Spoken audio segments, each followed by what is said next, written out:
Welcome to the Vision Gap Show. Align your big idea and vision with a plan of action to resonate and stand out in your market. With your hosts, Andy Halko and Tony Zayas.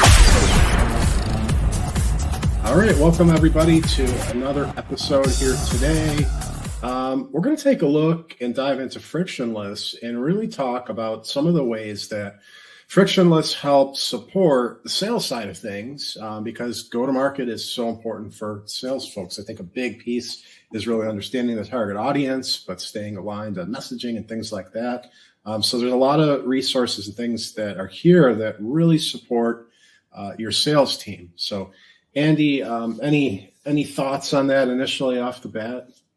Yeah, I mean, when we built Frictionless, I think we really looked at it beyond marketing. We've talked a lot about marketing because it's a brand and these other pieces, but, like you're saying with sales, I think into product development, really it's about getting teams aligned behind who they are, why people should care, what they do, all of these different things. And for sales, that's extremely powerful as well. And I think if you bring in new sales folks, one of the challenges that they have is getting up to speed and understanding who is it that we're trying to talk to, what do those people care about, what do we sell, all of these different things. And the great thing with Frictionless for a sales team like that is you bring somebody in and through target audiences, through competitors, through the offerings that we have here in differentiation, that a new salesperson can get up to speed and really understand the organization in a powerful way very quickly. Yeah, because of the holistic nature, not just the target audience, but companies' values, vision, mission, all that stuff, and having access to it in here, as well as all the messaging. I agree. And I think another part you touched on, like other departments, I think something that Frictionless is really good at is just removing those silos, those barriers, so that everybody's on the same page and everyone sees the audiences in the same way, customer service, sales, on down. But I think really powerful. And to your point, onboarding and that type of thing, getting someone up to speed, it's a great platform to do that. So let's take a look here. I mean, this is a huge one for salespeople and understanding the target audience, really knowing what the challenges are, what the pain points and needs, all that stuff. And that's what Frictionless dives in and really goes into great detail and great lengths. Yeah, I think the smartest teams, they're going to come in here and Frictionless does this research of what are their buying factors? They want to make sure it's easy to use, curriculum alignment, because this has to do with education, student engagement. So if I'm a new salesperson or even I'm an existing sales team, I'm coming in here and I'm understanding this. And then over time, even expanding upon it. What is it about ease of use, that is powerful for this elementary school teacher?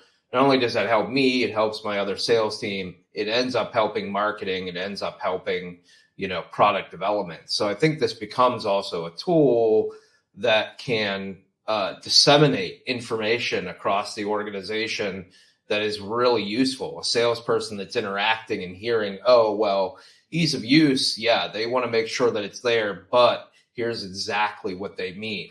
And then not only do they update that in here and it gets distributed across the team, but it also starts to influence other areas of Frictionless where marketing's creating content and all of these different things. And so it can be a really powerful tool, just I think generally with the organization.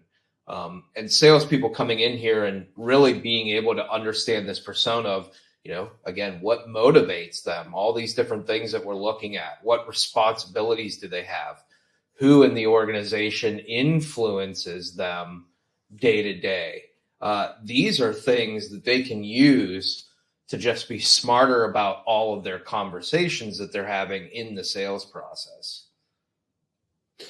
Yeah, for sure. And then the other pieces as we dive into it, going into interests and channels, demographics, just a really great way to intimately understand the personas and and to your point, really kind of learn some of the language, some of the needs, challenges, things that are very, vital and nuanced that you could pick up in here. And I think the great thing too is expanding this. We've got this ability to ask a question about the persona. So if I'm a sales team, what is the best thing to discuss in the first meeting, right? And so I can ask, and Frictionless is looking at this elementary school teacher, all of the different things that we've kind of outlined. It's going out and doing research, and here it's saying in the first meeting, crucial to focus on understanding their unique challenges and needs. Begin discussing their current experiences with integrating technology into their lesson plans. So again, it's one of those things that it's understanding that you're an ed tech organization. It understands what you sell, who this target audience is, and it starts to give you ideas, highlighting how your product addresses these motivations that it just talked about here, valuable insights, fostering innovation. And so, simple question helps you just almost throw things against the wall to understand your target that you're going to be integrating with more. Yeah, for sure. I think go ahead. No, I was going to say, I was going to jump over to the competitive analysis, as I think that's important for, sales to understand kind of the market landscape out there. But I do think before we jump to that, the other one, and this feature is kind of new and still in beta, but the journeys, where we really talk about, looking at your audience throughout their journey. So they, have awareness of your product, they begin to become interested, they start to consider it, they start to evaluate it, and that we've got these things that we're defining, especially for sales teams, around what are their emotions in that stage. So if I'm in the evaluation stage, am I nervous about what I'm going to be doing? What barriers are there in that stage? I'm in an evaluation. Well, I need to get approval from the school board, right, is a barrier. And so understanding that, and again, for new salespeople, especially coming in to a new position, to understand what happens at each stage. And again, barriers, how do you overcome barriers we have in here? So if it's a school board, overcoming barriers, what we say is make sure that you deliver documentation that can be handed to the school board members, right?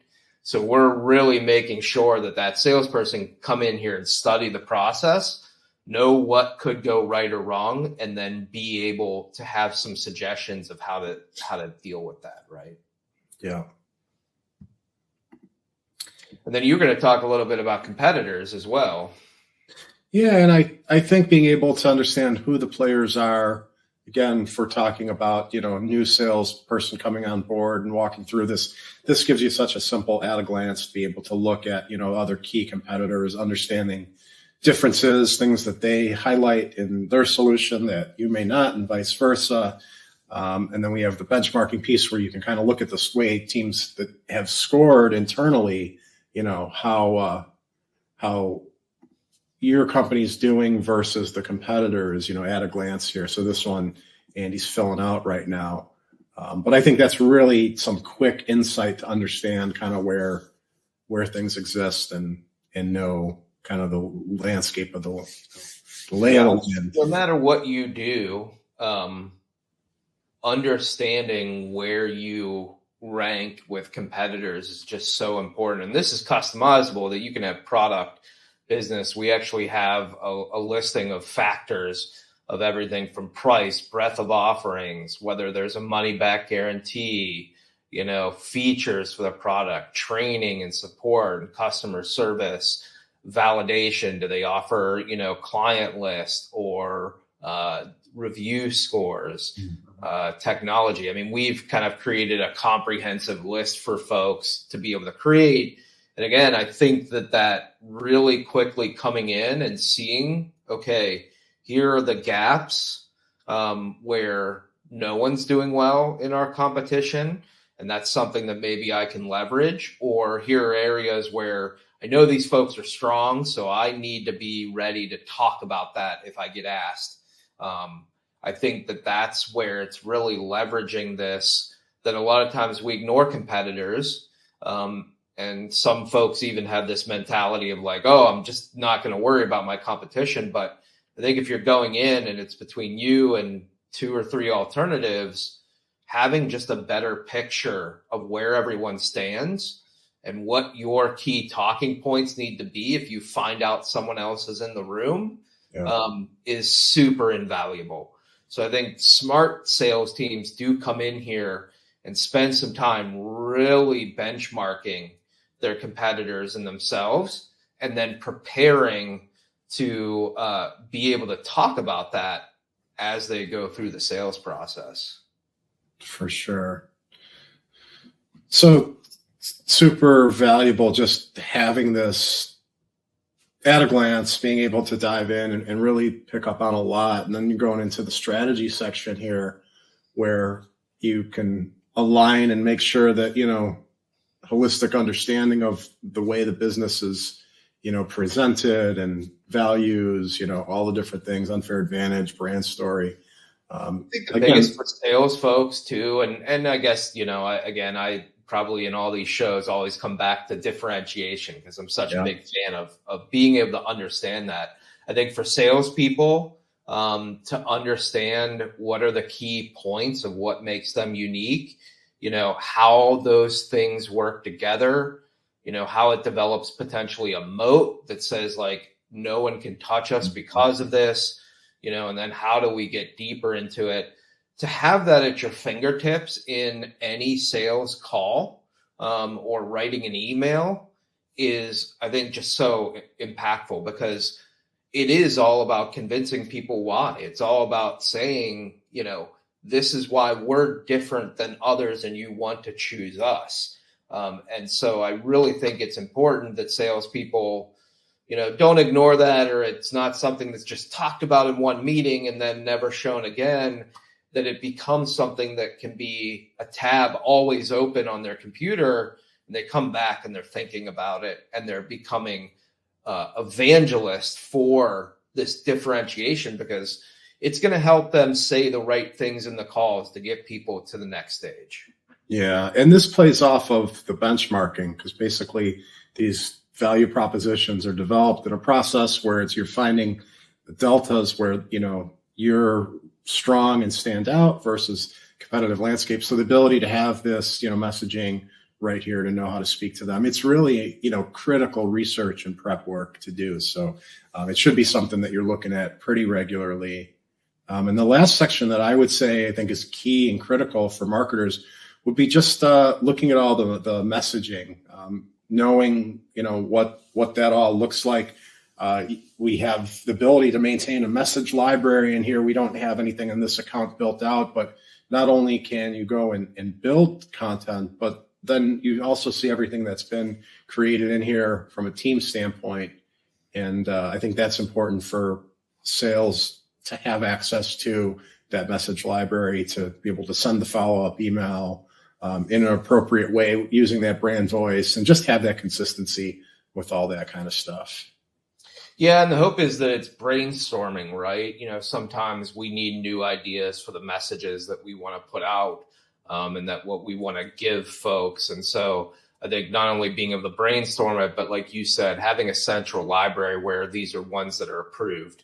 And so just as an example, we just produced cold emails that are for this specific elementary school teacher that is in our persona that's been defined. And it's, that's why we've developed, you can kind of see some of these and it's giving you 3 quick options, even if you don't use them exactly, or you save them to your library, you come back over, you edit it, you think about it, you make changes. And again, that's where I think there's opportunity for the sales team to come in here, make these changes, see what works, but then it's a central library for them to have this stuff. Yeah, powerful stuff. I think that's it for today, what we wanted to cover, but I do think there's a ton of value inside of here to support sales. If you're a sales leader, bringing your team into here, or, you're a CEO and considering how do I really get my sales team up to speed. Really powerful stuff. And I do think it's critical for research prep that point of onboarding for new people. I think from a company standpoint, this is a place that you can send your entire team to really learn a lot about your business, competitors, target audience, all that stuff. So totally agree. Good stuff. We will be back again next week with another show. Thank you guys for tuning in. We'll see you again soon. This episode of the Vision Gap Show has been brought to you by Frictionless. Build high-impact strategy at scale. Create your vision, brand position, and go-to-market strategy, all in a collaborative AI-enabled workspace. Visit frictionlesshq.com to create your free account today.